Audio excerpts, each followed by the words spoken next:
In this video, we're going to talk about the course calendar and where exactly you can find all the different content that you need in order to be able to complete different aspects of the course. So again, here in the syllabus, we saw that the general course flow would be that we would watch YouTube videos throughout the week, that would come with some lecture guides and lecture notes, and that we would ultimately have some worksheets that would be provided to us with solutions that we can use to try to practice. So where do I find all this information and understand when I'm supposed to do it? Well, if we were to go over here and click on the calendar button here over in Blackboard, we would actually see our course calendar laid out in the standard 5-day-a-week format. We can see what it is that we're supposed to be doing every day. We can see here that during the first week, we're supposed to cover Skills Check 1, Section 2.1 over a period of several days, and Section 2.2, although maybe not all of it. Okay, we can plan to space that out over apparently about 2.5 days worth of class. So this gives me a sense of what I'm supposed to be doing on every given day, and it also tells me when homework assignments will become available, when homework assignments are due, and also includes things like dates of exams and things like that. Okay?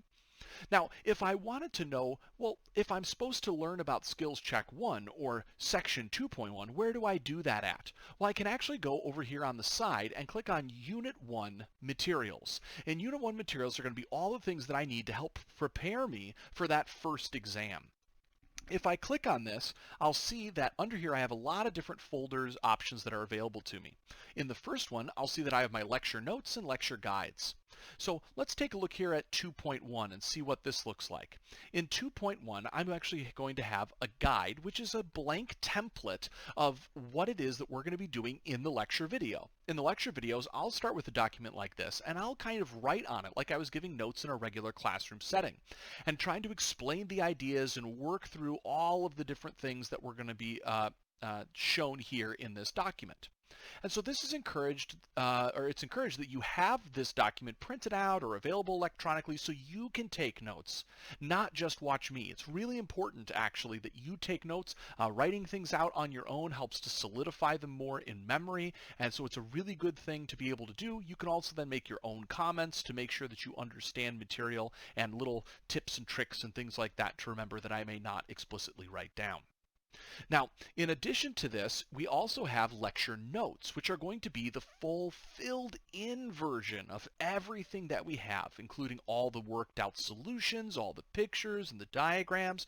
I try to be very, very detailed.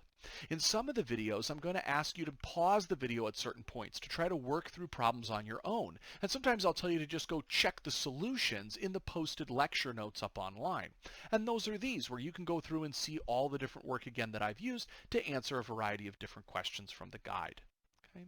So this is where I can find the lecture notes. Now, if I want to find the video lectures, I can go here to the next folder, and I can see that I have all the video lecture materials kind of laid out here as well. So I can click into each one of these. Suppose I wanted to learn again about Section 2.1, and I have all different videos here. These will all link to different YouTube videos. The benefit of having it separated out like this is that hopefully if you ever need to go back and re-watch a particular section or a portion of a section, you can kind of essentially just skip right to the part that you know that you need to address. In addition to the lecture videos, in the Unit 1 folder, I have worksheets. And in the worksheets here, I have not only the blank problems, which I can see here in this first file. Here's a bunch of worksheet problems related to 2.1, and they're all blank, things that you can try to practice with. But I also have worksheet solutions, which again have all the detailed work listed out, written out, all the pictures and diagrams and calculations being done here. And so you can go ahead and utilize this again as practice material, and it is very, very important that you do practice. The rest of the stuff here in the Unit 1's folder are things that I'll address throughout either the remainder of the videos or the remainder of the lecture videos as we begin to talk about some of the things. For example, the graphs to know I'll talk about in the skills check video, and in the videos to come in these intro videos I'll be highlighting things about the study guide and exams.